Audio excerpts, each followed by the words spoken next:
PP kit का निर्माण किस तरह से होता है आज हम आपको दिखा रहे हैं कि देखिए किस तरह से यहाँ पे लेजर कटिंग के जरिए पीपी किट का निर्माण हो रहा है। और ये पीपी किट बनता कैसे है इसी पे बातचीत करते हैं नीतू सिंह से। मैम, ये किस तरह से पीपी किट का कटिंग होता है और किस तरह से निर्माण किया जाता है? ये जो सिट्रा अप्रूव्ड फैब्रिक है इसकी लेयर लगती है। लेयर लग के 25 लेयर्स लगा या 30 लेयर्स लगा। ये एक लेज़र कटिंग मशीन है जिससे लेयरिंग में काफ़ी नंबर्स निकलते हैं और इस तरह से रोज का हम लोग टारगेट पूरा करते हैं। ये कटिंग एरिया है। इससे करीब कितना बनेगा पीपी किट? एक दिन में 2000 पीसेस तक मॉर्निंग से इवनिंग 8 घंटे की ड्यूटी में ये लोग लेयर लगा के अप्रॉक्स 2000 पीसेस कटिंग करके रख देते हैं। यहाँ पे सिर्फ कटिंग किया जाता है। जी और हाँ। ऊपर फिर इसका सिलाई किया जाता है। हाँ, ये हमारा जो फ्लोर है इसमें फैब्रिक रखा जाता है स्टोर में, वहीं से निकाल के ये रोल किया हुआ है वहाँ और उससे फिर लेयर लगा के कटिंग होती है। कटिंग के बाद ये नीचे प्रोडक्शन में स्टिचिंग के लिए जाता है। साफ सफाई की पूरी तरह से ख्याल रखा जा रहा है यहाँ पे। बिल्कुल बिल्कुल। हम लोग मॉर्निंग में भी, आफ्टरनून में भी, इवनिंग में भी पूरे टेबल को सैनिटाइज करते हैं। सैनिटाइजेशन हमारा बिल्कुल टारगेट है। ऊपर फैब्रिक किट कटिंग हुआ, लेजर कटिंग के बाद पीपी किट का कैसे शेप दिया जाता है ये आपको बताएंगे मैम। मैम, यहाँ पे क्या हो रहा है? कटिंग के बाद क्या होता है? कटिंग के बाद ये हमारा प्रोडक्शन एरिया, स्टिचिंग एरिया है। यहाँ अप्रॉक्स 100 मशीन्स पे ये पीपी किट स्टिच किए जाते हैं और अलग अलग लाइन है यहाँ। एक लाइन में अगर कोई डिज़ाइनर पीपी सूट बन रहा है तो दूसरे में डॉक्टर्स के हजमत सूट बन रहे हैं। यहाँ से प्रोडक्शन कंप्लीट होने के बाद ये ऊपर हमारे फिनिशिंग एरिया में जाता है जहाँ हम लोग थ्रेड कटिंग करवाते हैं, उसको सैनिटाइज कराते हैं, फिर उसको फोल्ड होता है और सैनिटाइज्ड पॉली बैग में वो पैक किए जाते हैं डिफरेंट डेस्टिनेशन के लिए। एक आदमी पूरे पीपी किट को कंप्लीट कर देते हैं यहाँ पर? जी हाँ, ये पूरी स्टिचिंग यहाँ कंप्लीट हो जाती है। जिन हजमत सूट में जिप लगते हैं या वेलक्रो लगता है या इलास्टिक लगता है, वो सारा काम यहाँ कंप्लीट होने के बाद हमारे हेल्पर्स होते हैं, वो दिन भर उसको सैनिटाइज्ड बॉक्स में करके ऊपर ले जाते हैं जहाँ आगे उसकी फिनिशिंग होती है। यहाँ पे मैं कुछ डिज़ाइन भी देख रहा हूँ मैम, ये डिज़ाइन के बारे में थोड़ा समझा दें कि कौन सा डिज़ाइन क्या है और कि ये पीपी किट को कौन यूज करता है? डॉक्टर कौन सा पीपी किट यूज करता है और आम आदमी कौन सा पीपी किट यूज कर सकते हैं यहाँ पे? ये जो डिज़ाइन है ये प्रॉपर हजमत सूट का है जो हॉस्पिटल्स में जाता है, जो हमारे डॉक्टर्स के लिए होता है, जिसमें हमारा कैप भी है, हमारा इसमें शू कवर भी पहनते हैं और सब जगह इलास्टिक लगा हुआ है ताकि वो इंटैक्ट रहे। अब आप ये ब्लू कलर का देख सकते हैं, ये वाइट वाला देख सकते हैं। ये मोस्टली हम लोग एयरलाइंस को या फिर ट्रेन्स में हम अपने पैसेंजर्स के लिए बना रहे हैं। जो पैसेंजर्स ट्रैवल कर रहे हैं उन्होंने झट से डाला, इसको रैप किया और वो सेफ़ हो जाते हैं ट्रैवल करने के लिए। और इस तरह का कुछ काफ्तान का डिज़ाइन है जो हम लोग MNCs में, बड़े बड़े कॉरपोरेट्स में या जो हमारे रिसेप्शन पे बैठने वाले लोग होते हैं उनके लिए प्रोवाइड करते हैं कि वो अपने ड्रेसेस के ऊपर इस तरह के डिज़ाइनर काफ्तान या डिज़ाइनर ड्रेसेस पहन सकें। इस पीपी किट में भी पूरी तरह से सुरक्षित है यात्री? जी हाँ, इनको? जी हाँ, क्योंकि इसका जो फैब्रिक है वो सिट्रा अप्रूव्ड फैब्रिक है। ये इसकी कोटिंग की हुई है, लेमिनेशन है इसमें, तो वो पूरी तरह से सुरक्षित है। सिर्फ डिज़ाइन का वेरिएशन है यहाँ। और नीतू मैम समझते हैं किस तरह से इसका डिजाइन किया जाता है और किस तरह से बनता है, किस कपड़े से बनता है मैम? ये मैम किस तरह से इसका बनता है? ये 3 लेयर्ड 100% कॉटन के वॉशेबल और रीयूजेबल मास्क हैं और इसकी ख़ास बात यह है कि जो मार्केट पे मास्क अवेलेबल हैं उससे लोगों को वो कंफर्ट नहीं मिलता है जो हमारे कॉटन के मास्क से मिलता है। ये 3 लेयर्ड है तो फिल्टरेशन इसमें अच्छी होती है और इसमें सेफ्टी पूरी तरह से है। और इस तरह के आप कलरफुल चीज़ें अगर कोई नहीं भी जिसको पहनने का मन करेगा, उसको इस तरह के आकर्षक डिज़ाइन देखकर हमेशा ये रहेगा कि आज मैं कौन सा मास्क पहनूं। तो एक जो इंटरेस्ट है वो इस तरह का मास्क का अगर किसी के पास कलेक्शन हो तो मास्क नहीं पहने ऐसा नहीं हो सकता है। इसलिए हमने लोगों की ज़रूरत, उनकी सेफ्टी को ध्यान में रखकर कलरफुल डिज़ाइनर मास्क ये दोनों तरफ से पहन भी सकते हैं? जी हाँ, इधर वाइट कलर है, इधर प्रिंट है और ये हिस्सा जो है बहुत ही सॉफ्ट है, तो अगर स्किन से टच हो भी रहा है तो किसी तरह का इरिटेशन या किसी तरह का एलर्जी इससे डेवलप नहीं होगा। आपने मार्केट में बांटा भी है 50,000 पीस इस जी मास्क को। जी हाँ। बांटने की कहाँ से ख्याल आया आपको? लॉकडाउन के बाद जो क्राइसिस आई और जो कोविड-19 से प्रोटेक्शन के लिए सबसे उपयोगी हथियार था, वो था मास्क। कि एक आम आदमी भी अगर घर से बाहर कदम रख रहा है तो बिना मास्क के नहीं निकले। मार्केट में अवेलेबल नहीं था, लोगों के पास पैसे होते हुए भी शॉप्स खुले नहीं थे कि वो वहाँ से ख़रीद सकें।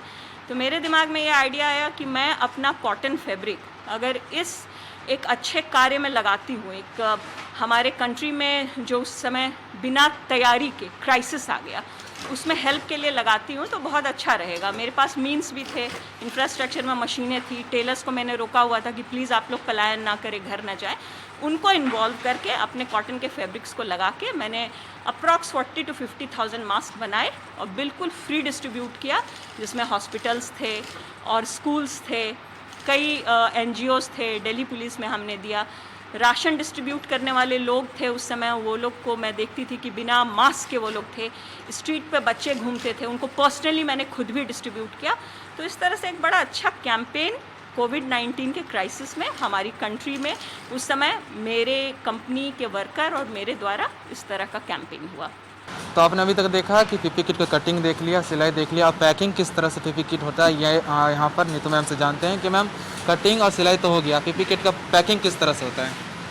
ये अब इसका लास्ट स्टेप है और जिसमें हम लोग जो थ्रेड होता है उसकी थ्रेड कटिंग हो जाती है अगर कोई एक्स्ट्रा थ्रेड निकला हो, और सैनिटाइज़ किया हुआ टेबल है, इनके हाथ पूरे सैनिटाइज़ किए रहते हैं, पॉली बैग्स में भी सैनिटाइजेशन किया हुआ रहता है। इसका फोल्डिंग और इसकी पैकिंग यहाँ होती है, फिर इसके बाद कार्टन में पैक होके डिफरेंट डेस्टिनेशन में ये डिस्पैच होता है। मैम एक पीपी किट बनाने में कितना टाइम लगता है और कितना वर्कर उसमें काम करता है? देखिए ये डिफरेंट स्टेज है। जैसे कटिंग मैंने आपको दिखाया तो एक दिन का आउटपुट 2000 पीसेस का होता है। नीचे हमारे जैसे 40 से 50 टेलर्स काम कर रहे हैं सिर्फ पीपी किट के ऊपर, तो ऑलमोस्ट हम लोग 1500 to 2000 पीसेस का स्टिचिंग करते हैं। उसी के अनुसार जब ये ऊपर हमारे फिनिशिंग में आता है तो इनका टारगेट रहता है कि 2000 पीसेस, जितने अभी लॉकडाउन के दौरान जितने वर्कर्स हैं और जिस तरह का डिस्टेंस मेंटेन करते हुए करना है, उसमें 2000 पीसेस का ही आउटपुट हमारा कटिंग, स्टिचिंग और पैकिंग का होता है। लॉकडाउन के दौरान जब अधिकतर कंपनियों से एम्प्लॉयज़ की छटनी हो रही थी, अधिकतर अन्य की नौकरी जा रही थी, तब ऐसे समय में एक ऐसा कंपनी भी था जो कि पीपी किट और मास्क का निर्माण करके अपने एम्प्लॉयज़ का नौकरी भी बचाया और उनको सैलरी भी दिए टाइम पर। एक एम्प्लॉय से आपका नाम क्या हुआ? प्रीति। कब से काम कर रहे हैं उस कंपनी में? मेरे को 1 साल हो गया। 1 साल हो गया। इस लॉकडाउन की अवधि में अधिकतर आदमी का रोजगार चला गया, लेकिन आपको यहाँ पे रोजगार मिला, साथ ही आपने काम भी किया। कुछ अनुभव शेयर करेंगे कि पहले यहाँ पीपी किट और मास्क का निर्माण हो नहीं रहा था, लेकिन लॉकडाउन में शुरू हुआ यहाँ पर, नीतू मैम ने शुरू किया इसको। एक्चुअली लॉकडाउन होते ही हम सब लोग घर पे रेस्ट कर रहे थे। मेरे और मेरे हस्बैंड, हम दोनों को ही ब्रेक मिल गया था। लेकिन within a week ma'am को आइडिया आया कि हम लोग मास्क डोनेट करेंगे, पीपी किट्स बनाएंगे, इससे हम लोगों का एम्प्लॉयमेंट भी मिलेगा और जिन लोगों को इसकी ज़रूरत है हम वहाँ तक वो चीज़ें भी पहुँचा सकते हैं। तो विद इन अ वीक हम लोग ऑफिस आके अपना अपना काम संभालने लगे थे।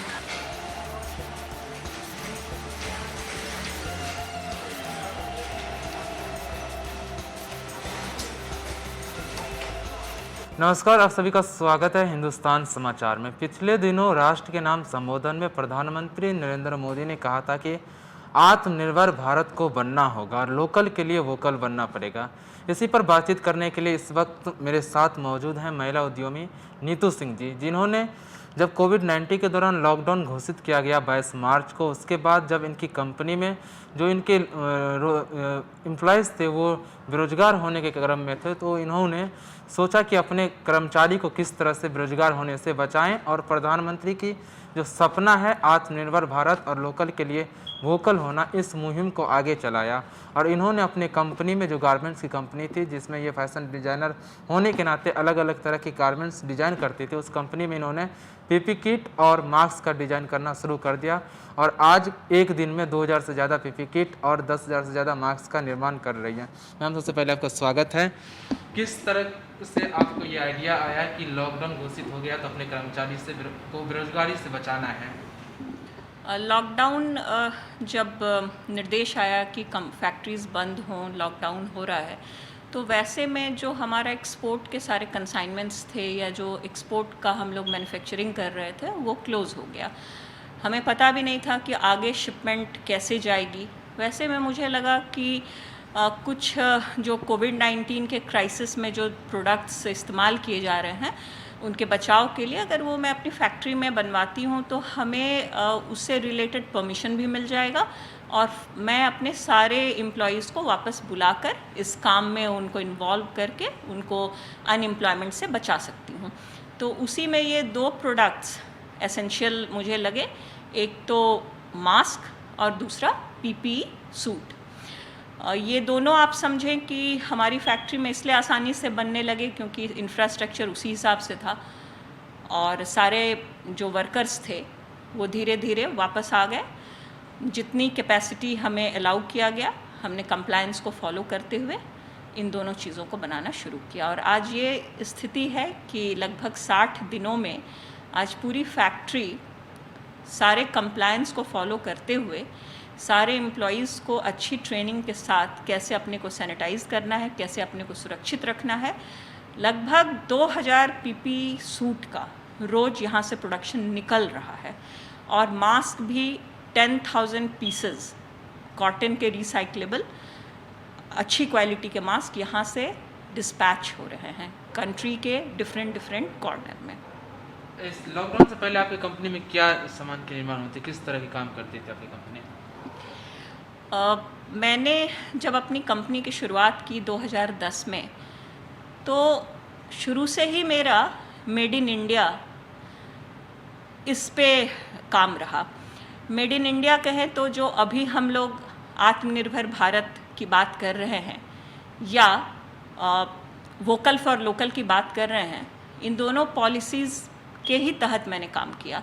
मैंने अपने गारमेंट में कभी भी कोई भी विदेशी चीज़ों का इस्तेमाल नहीं किया कि मैं पहले इंपोर्ट करूं और फिर उस कंपोनेंट को अपने गारमेंट में यूज़ करूं।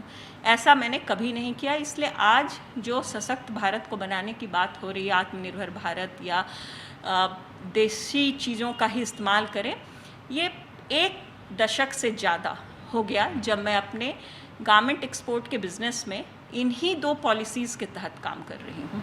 प्रधानमंत्री नरेंद्र मोदी ने पिछले दिनों कहा है देश की जनता को कि लोकल सामान को वोकल होना है। लोकल सामान पे आप सब कुछ लोकल सामान बना रही हैं, एक शुद्ध देसी जो कह सकते हैं पीपी किट और मास्क बना रही है। क्या देश की जनता से आपको सामान से के लिए प्यार मिल रहा है? जो सामान है मास्क पीपी किट उसके प्रति ये दोनों चीज़ें तो पिछले 2 महीने में आई। जो गारमेंट में हम लोग बना रहे थे, जिस तरह का फैब्रिक हम लोग यूज़ कर रहे थे, हम लोग यही वीवर्स के बनाया हुआ, हैंडलूम वीवर्स के बनाए हुए या जो भी हमारे कॉटन है, सिल्क है, लिनन है, इन चीज़ों का इस्तेमाल मेरे गारमेंट में ज़्यादा होता है। यानी अगर मैं इसको ऐसे कहूँ कि एक्सपोर्ट क्वालिटी के गारमेंट्स में भी मैंने अपने देश की जो पुरानी चीज़ें हैं, कॉटन, खादी और सिल्क, लिनन, इन चीज़ों का इस्तेमाल किया है। आज तक उसी पे पीपी किट के तहत और मास्क के तहत भी काम हुआ। पीपी किट के लिए जो फैब्रिक है वो भी इंडियन मिल से लिया हुआ है और उसमें जो भी कंपोनेंट्स लगे हैं मैंने विशेष ध्यान शुरू से ही रखा है कि अगर हम लोग थ्रेड भी यूज़ करते हैं, जिपर भी यूज़ करते हैं, वेलक्रो भी यूज़ करते हैं, इलास्टिक भी यूज़ करते हैं, तो मैं ये इंश्योर कर लेती हूँ कि वो इंडियन मिल का ही प्रोडक्शन हो, ताकि कभी भी मेरी डिपेंडेंसी इंपोर्ट पे ना पड़े, किसी दूसरे कंट्री के किसी भी कंपोनेंट के लिए मैं वेट ना करूँ। इससे यहाँ के मिल्स में भी रोज़गार बढ़ेगा और आत्मनिर्भरता की बात यहाँ पूरी होगी। फिर चाहे गारमेंट हो या पीपी किट हो, दोनों के लिए मैं यही कहूँगी कि हमारे जो फैशन शोज़ होते हैं या हमारे जो डिज़ाइनर्स हैं, जो हमारे सेलिब्रिटीज़ हैं या जो हमारे मेंटर्स हैं, सोसाइटी में यूथ जिनको देखती है, अगर इनके बारे में हम वोकल हों, लोकल के लिए हम वोकल हों कि हमें देशी चीज़ों का ही इस्तेमाल करना है, तो लोगों पर ज़्यादा इम्पैक्ट होगा। मैन्युफैक्चरिंग करने के बाद उसकी मार्केटिंग के लिए उसका प्लेटफॉर्म अच्छा रहे, लोग इसके बारे में ज़्यादा वोकल हों, ज़्यादा एग्रेसिवली इसको बताएं कि हमें अपनी ही चीज़ों को इस्तेमाल करना है, तो उसकी प्रोडक्शन भी बढ़ेगी और उसका सेल भी बढ़ेगा। क्योंकि डोमेस्टिकली भी हम लोग इतना ज़्यादा पॉपुलेशन है हमारा कि यहाँ पर उनका कंजम्पशन होगा तो रोज़गार ऐसे ही बढ़ेंगे। लॉकडाउन के दौरान अपने कंपनी को चलाने में आपको किस तरह की समस्या का सामना करना पड़ा, और शुरू में 1-2 दिन आपकी कंपनी बंद भी रही, फिर एम्प्लॉय सारे घर चले गए थे, फिर एम्प्लॉयज़ को बुलाने में किस तरह की कठिनाई हुई कि आइए आप काम कीजिए, हमारी कंपनी बंद नहीं होगी? 25 को लॉकडाउन अनाउंस होने के बाद जो यहाँ पर हमारे अपर स्टाफ हैं, मैंने उनसे बात की कि सबसे पहले तो ये होना चाहिए कि जो हमारे लोअर वर्कर्स हैं जिनका होम टाउन अलग अलग स्टेट में है, उनको रोकिए आप। मैं कुछ सोच रही हूँ कि सबका एम्प्लॉयमेंट हमारी फैक्ट्री में बरकरार रहे, इसके लिए मैं कुछ सोच रही हूँ। मुझे 2 से 3 दिन का वक्त दीजिए, मैं सब वर्कर्स को बुलाऊँगी। और मैंने कुछ उनके लिए राशन और कुछ पैसे इंतज़ाम कर दिए ताकि तब तक 5 या 6 दिन, जितने दिन उनको वापसी में लगे, तब तक वो अपना काम चला सके। बिल्कुल मेरी स्ट्रेटेजी काम आई। 4 से 5 दिन ही मेरे वर्कर्स घर में बैठे होंगे। समस्या थी वर्किंग पास अवेलेबल कराने की। मैंने इंडस्ट्री से परमिशन लिया फैक्ट्री चलाने की, क्योंकि पीपीई किट और मास्क के प्रोडक्शन के लिए तब फैक्ट्रीज़ को परमिशन मिल रहा था, और हमने इंश्योर किया कि सारे वर्कर्स की सेफ्टी, हेल्थ सेफ्टी का हम लोग ध्यान रखेंगे। आज 2 महीने में स्ट्रगल तो कम हुआ, पर हम लोग इस चीज़ में सफल हुए हैं कि मेरे सारे वर्कर्स काम पे वापस आ गए हैं, और अब तो एक्सपोर्ट के हमारे गारमेंट्स भी धीरे धीरे बनने लगे हैं। साथ में पीपीई किट के प्रोडक्शन की वजह से पहले जितने वर्कर्स थे उससे ज़्यादा हमने वर्कर्स रखे हैं। तो एक तरह से कहिए कि लॉकडाउन की इस क्राइसिस में हमने एम्प्लॉयमेंट भी जनरेट किया, इसमें अपॉर्चुनिटी दिया अपने वर्कर्स को कि वो फिर से जल्दी अपने काम को स्टार्ट कर सकें। लॉकडाउन से पहले आपके कंपनी में कितने कर्मचारी काम करते थे, अभी कितना कर रहे हैं? लॉकडाउन के पहले हम लोग 100+ थे वर्कर्स, और अपर स्टाफ और पूरी बिल्डिंग का अगर हम देखें तो हम लोग 150 के करीब थे। और आज जैसे हमारा ये है कि हमें सोशल डिस्टेंसिंग मेंटेन करना है, तो 150 से ज़्यादा वर्कर है, लेकिन हम लोग शिफ्ट वाइज रखते हैं ताकि क्राउडेड ना हो हमारा वर्क प्लेस। तो शिफ्ट वाइज काम होता है, उसमें डिस्टेंस मेंटेन हो रहा है, और 150 के करीब ही हम लोग हैं। मतलब आप लॉकडाउन के दौरान भी आपने रोजगार सृजित किया, लोगों को रोजगार ही दिया, ना कि आपने कर्मचारी को कंपनी से निकाला है? आपने निकालने की तो बात ही नहीं है, बल्कि वो सारे लोग इंटैक्ट हैं, हमारे साथ हैं। कुछ और लोग बढ़े भी हैं, क्योंकि 2 नए प्रोडक्ट्स हमारी फैक्ट्री में बन रहे हैं। तो इस दौरान इस इनिशिएटिव से कि पीपीई किट का निर्माण हमारी फैक्ट्री में हो, ज़्यादा एम्प्लॉयज़ बढ़े हैं। पीपीई किट और मास्क के निर्माण में सरकार की किस तरह की सहयोग आपको मिली है? क्योंकि सरकार ने कहा कि आत्मनिर्भर भारत को बनाना है, लोकल के लिए वोकल होना है, प्रधानमंत्री नरेंद्र मोदी की ये मुहिम है, तो आपको किस तरह का समर्थन मिला है और हौसला किस तरह से बढ़ा है आपका? इंडस्ट्री से हमें वर्किंग पासेस बहुत आसानी से मिल गए। जब मैंने अपना प्रपोज़ल रखा कि मुझे पीपी सूट बनाने हैं, तो डीआरडीओ संस्था से जो अप्रूवल लेना था, मैंने किट को अप्रूव कराने के लिए डीआरडीओ में उसको सबमिट किया, या फिर इंडस्ट्री से अपनी फैक्ट्री खोलने के लिए जो मैंने एप्लीकेशन दिया और अपने एम्प्लॉयज़ के लिए वर्किंग पासेस दिया, या उनके ट्रैवल के लिए जो हमें पासेस मिलने थी। बिल्कुल अभी सरकार ने बहुत सहयोग किया, और फैक्ट्री चलाने के लिए जो इम्पॉर्टेंट चीज़ें होती हैं, हमें फटाफट सरकारी कार्यालयों से वो सब मिलता चला गया। तो साफ तौर से नीतू सिंह जैसे बिजनेसमैन के बदौलत ही प्रधानमंत्री नरेंद्र मोदी की मुहिम आत्मनिर्भर भारत को बल मिलता है, और प्रधानमंत्री के जो आदेश था देश की जनता से कि लोकल के सामानों के लिए वोकल होना है, उस मुहिम को भी बल मिलता है। एक समय ऐसा था जब लॉकडाउन से पहले देश में एक भी पीपीई किट का निर्माण नहीं होता था, अब 2 लाख के करीब प्रत्येक दिन पीपीई किट का निर्माण भारत में हो रही है। कैमरामैन पंचानन के साथ केशव कुमार झा, हिंदुस्तान समाचार, दिल्ली। देश और दुनिया से जुड़ी सभी प्रमुख खबरों के लिए हमारे चैनल को सब्सक्राइब करें और लेटेस्ट वीडियो पाने के लिए बेल आइकन को जरूर दबाएं। साथ ही हमारे वीडियो को लाइक और शेयर करना ना भूलें।